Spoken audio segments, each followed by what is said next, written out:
¿cuáles son los escenarios que se abren frente a la posibilidad de una vacancia? ¿Podría asumir el congresista, el presidente del Congreso, Manuel Merino, si por supuesto no es censurado? Ese es un escenario, ¿no? Asume la presidencia, pero además se queda un Congreso, ¿no es cierto?, sin contrapeso político, ávido de aprobar proyectos polémicos, antitécnicos, y así han sido explicados. Retirar los fondos de la ONP, el 100% de la AFP, congelar el pago de créditos, ¿no es cierto? Y en medio de una pandemia que mata a decenas de miles. El Perú ocupa el primer lugar en el ranking de la caída económica en el mundo. Millones se han quedado sin empleos y tenemos un Congreso que tiene su agendita por debajo y que se quedaría solo en el camino. ¿Será ese el mejor escenario? Fernando Díaz tiene nota. Aquí estoy, dando la cara.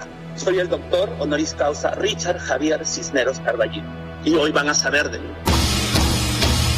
Desde su primera aparición en público nos pudimos dar cuenta que esta telenovela tenía efectos de sonido con carga dramática. Yo no manejo 3 países, yo no trabajo con el presidente Trump, yo no trabajo con el presidente Duque, ni Piñera, ni Kuczynski, ni Vizcarra. Todo eso era parte de esa parodia. Pero también varios momentos con risas grabadas. Me han vilipendiado, me han difamado, han hablado lo peor de mí. Y en nombre de Cristo Jesús los perdono a todos.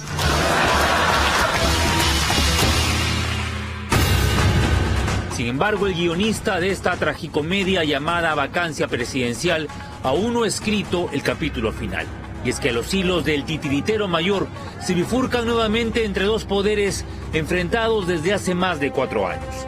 A uno lo tiene bien sujetado del fundillo y el otro le acaba de dar el beso de Judas. Y te encuentras pues con Richard Swing, ¿no? Y dices, ¿esto es realmente una comedia? Esta es una comedia con tragedia, porque no estamos delante de una comedia que termina afectando a él y 2 más. Está afectando al gobierno y en consecuencia a nosotros. Un personaje mofletudo y delirante vuelve a entrar en escena para hacerse más viral que el COVID-19 y zarandearnos peor que maraca de brujo. Es muy probable que un gran porcentaje de los peruanos no entiendan ni siquiera qué está ocurriendo. Eso es más grave aún. Y nuevamente, ese es un ejercicio sistemático que han hecho los gobiernos en nuestro país. Ahí está, si tú no inviertes en educación, pues pasa esto. 65 votos reunidos a favor de dar un golpe de timón en medio de una tormenta.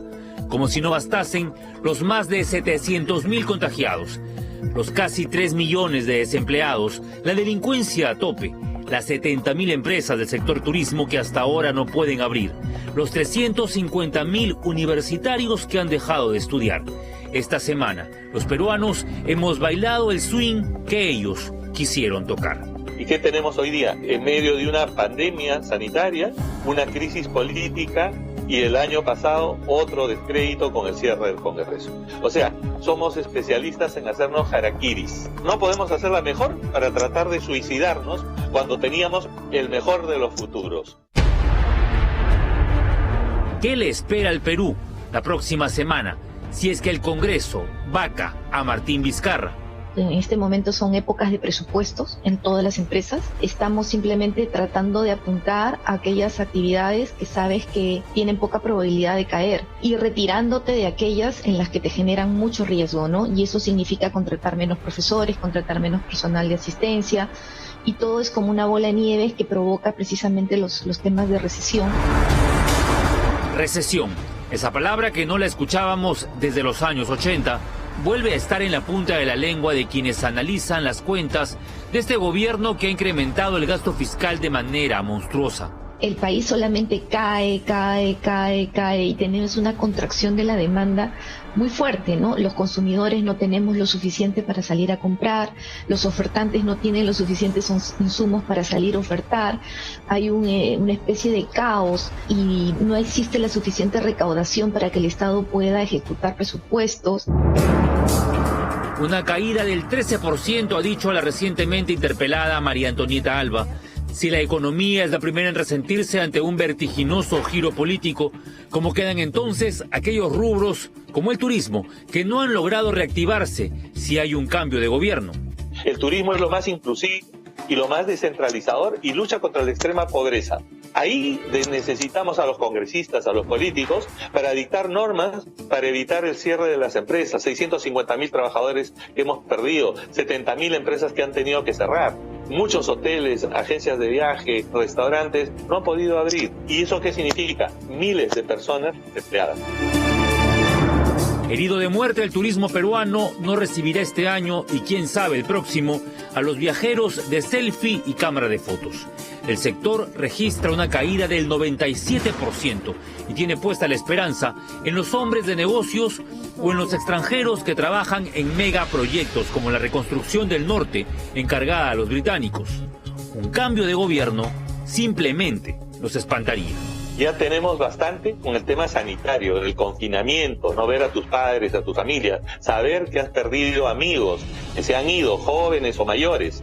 Y hoy día estamos además, como peor no la podríamos pasar, en una crisis política innecesaria, que podría juzgarse al presidente si ha cometido algo irregular, que se sancione, pero estamos entrando a un tema que no nos va a conducir a nada cuando tenemos en 6 meses elecciones presidenciales. La vacancia presidencial por incapacidad moral permanente existe en la Constitución desde hace más de 180 años. Y en aquel tiempo, 1839, se refería a un problema de salud mental irreversible en el mandatario. Desde hace 20 años, el Congreso viene aplicando la norma en otro contexto, por la fuerza de los votos. O sea, este es un incapaz moral permanente.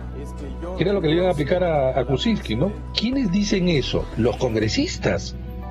Salvo que hablen de ellos, ¿no? Que tienen incapacidad moral permanente, ¿no? ¿O de qué están hablando? Así no pueden hacer la política. No se pueden ni contra el presidente, ni obviamente contra ellos tampoco. Imagínate que se procede, etcétera, entre que hay cambios. Merino asume en octubre, digamos. Tiene que armar su gabinete y el gabinete tiene que presentarse ante el Congreso en un plazo no más de 30 días para que le den el voto de confianza. Hace poco ya tuvimos esto. Es decir, el caos. El axiopopulista Manuel Merino de Lama, empresario tumbesino de 59 años, ha sido congresista del 2001 al 2006 y del 2011 al 2016. Pero esta vez podría ceñirse la banda presidencial y parece que con desesperación. Una vacancia del presidente de la República es suspender prácticamente el mando presidencial y entrar a una transición que probablemente sea muy engorrosa por todas las disputas que va a haber por delante. Tras lo ocurrido entre Merino y los militares, las bancadas más furibundas que pedían la cabeza de Vizcarra hoy reculan.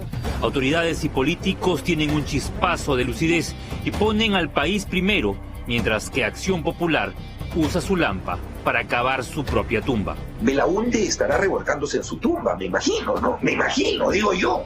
¿Ha salido algún líder de Acción Popular? ¿Dónde está Barnechea? ¿Dónde está Díaz Canseco? No salgan y pongan tweets tibios, que salgan y no, oye, carajo, ¿qué pasa acá? ¿Qué pasa, señor Pulpo? El caos podría desbordarse gracias a los siempre oportunos atizadores de conflictos sociales que desde las redes deslizan la posibilidad de marchas y protestas callejeras, olvidándose que el real virus, ese que mata, sigue aquí. Independientemente de que haya gente en pro o en contra de lo que tenga que pasar o pase, una cosa que no podemos salir ni hacer es salir a las calles ni hacer protestas, porque eso significaría romper justamente lo que necesitamos, que es mantenernos con distanciamiento social para seguir bajando el número de casos. La real crisis es la sanitaria y un cambio de gobierno implicaría un reseteo en el manejo de la emergencia. No es que Vizcarra lo esté haciendo estupendamente bien, pero bajo la presidencia de Manuel Merino de Lama hay negociaciones que se retrasarían, como las pruebas de la vacuna, por ejemplo. Va a perjudicar posiblemente también hasta los trabajos de investigación, porque En realidad nosotros estamos coordinando muy bien con CITEC, con el INS, ya tenemos establecidos los proyectos, ojalá estos no tengan variación, ¿no? La vacuna que se prueba en el Perú pertenece al laboratorio chino Sinopharm, que no es una empresa privada, sino que está controlado por el gobierno chino y por lo tanto sus contratos son muy sensibles a los cambios políticos de los países compradores. El COVID no se ha acabado, más aún estamos en un periodo en el que esto estaba bajando gracias a que se están tomando acciones, a que se están haciendo sanciones y se están persiguiendo también una serie de cosas que habían quedado, digamos, pendientes. Además, tenemos una serie de negociaciones que tienen que ver con el desarrollo de los ensayos clínicos, inclusive la participación del Perú en COVAX, que es esta plataforma para poder tener acceso a la vacuna. Toda vacancia presidencial tiene una enorme cuota de incertidumbre, cuyo final puede ser para bien o para mal. Lo que va a generar es que el aparato estatal va a tener nuevamente cambios, y no es que salga el presidente, si es que sale, y entre alguien del entorno del presidente. Entraría alguien que está completamente afuera del entorno del presidente y que seguramente querrá introducir o contratar a personas completamente diferentes, y eso lo que va a generar es que haya cambios en los equipos de los ministerios. En 8 meses de hipotético gobierno de Merino, ¿qué grandes cambios se podrían dar? ¿El señor Merino está preparado realmente para gobernar? Si critican al señor Vizcarra que no está preparado y ya tiene varios años en el gobierno, imaginará pues uno que va a ir a aprender.